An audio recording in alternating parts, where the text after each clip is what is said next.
حتى وحده ما تكتب لي في التعليقات تقول لي ادخلي في المفيد تهضري بزاف. كل حاجه كل كلمه ذكرتها في هذا الفيديو فيها فايده. انا ما نهضرش غير على جال باش نهضر وصاي.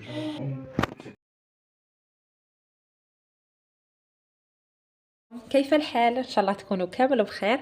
شوفوا خدمت المايونيز وفزدت لي، ما حبش تطلع كما راكم تشوفوا. شوفوا خسرت ايبا، كنت رايحه نصلحها ومن بعد تفكرت قلت والله غير نصور لهم فيديو، على بالي بلي كاين بزاف اللي تخسر لهم ما تحبش تطلع. للصراحه صدقوني المايونيز انا جامي لا خسرت لي، ما على باليش علاش ولات تفسد.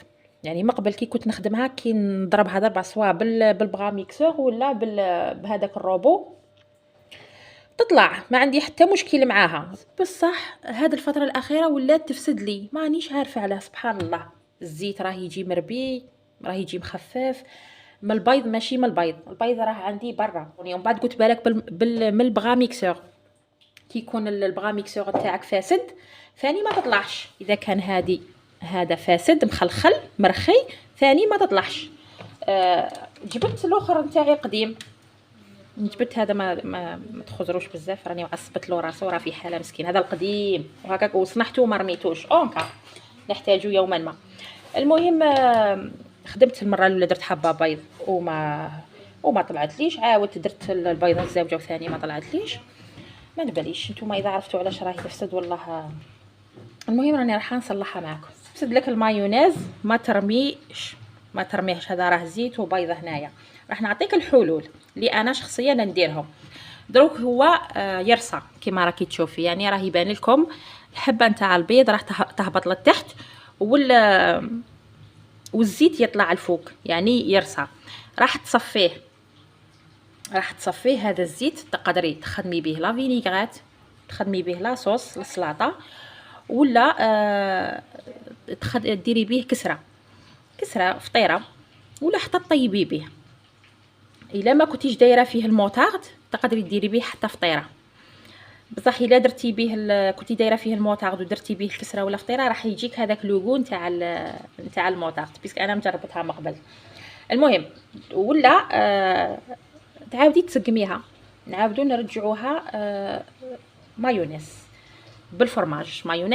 شوفي معايا، راح نصفو هذا الزيت اللي رصا كيما راكي تشوفي. صيب وهذا ديت بزاف راكي تشوفي، يعني رفدت كامل الزيت صفيته. وهذا اللي بقى هنايا راح نزيدوا له 2 حبات فرماج، 3 حبات، 4 حبات كيما تحبي، بغيها خفيفه ولا ثقيله تتحكمي في القوام. هكذا نجيب البغا ميكسور، بسم الله.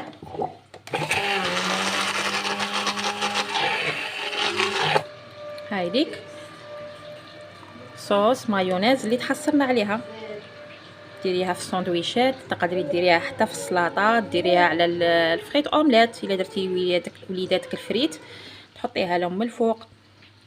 هاي تبغي تثقليها زيدي الفرماج.